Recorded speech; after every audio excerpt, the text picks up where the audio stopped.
На 7 май комерциалната мисия Resilience, разработена от фирмата iSpace, която между другото няма нищо общо с Стив Джобс и Apple, пристигна благополучно в орбита около Луната. След броени седмици мисията ще се опита да извърши меко кацане на лунната повърхност, което ще е третото за 2025 година. А може би няма и да е последното за годината, тъй като безспорно живеем във вълнуващи времена и след половин вековна пауза човечеството отново се завръща на Луната.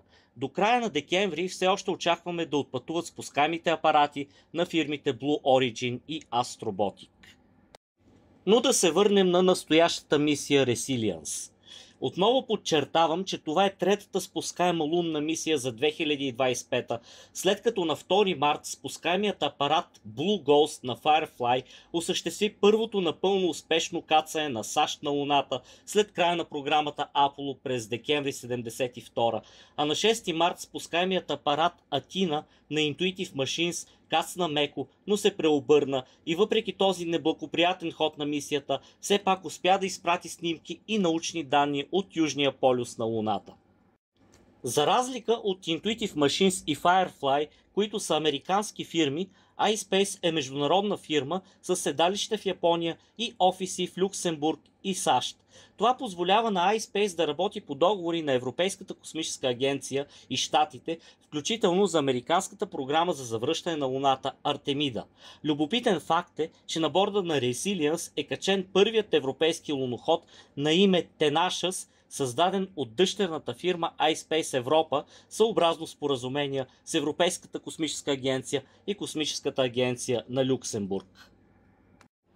Това няма да е първият опит на iSpace да кацне на Луната.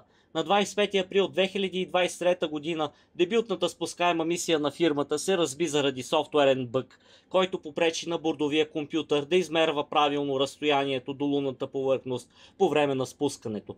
Това си бе класически провал, какъвто се е случвал нееднократно в историята на космонавтиката. Заради някаква грешка компютърът си мисли, че е много по-близко до повърхността, отколкото реално е. Да се надяваме, че iSpace са си научили уроците и този път всичко ще мине успешно. Планирани са широк набор от научни експерименти, а най-любимият ми е свързан с водорасли еуглена, като ще бъде направен опит за тяхното отглеждане на лунната повърхност, с цел демонстрация, че на Луната може да бъде произвеждана храна за астронавти. За мен винаги най-интересните мисии са тези, които включват биологични опити. Тук искам да напомня, че преди 6 години китайците успешно отгледаха памук на обратната страна на Луната. Надявам се, че в бъдеще ще ставаме свидетели на все повече такива научни експерименти, особено с оглед на плановете да колонизираме естествения ни спътник.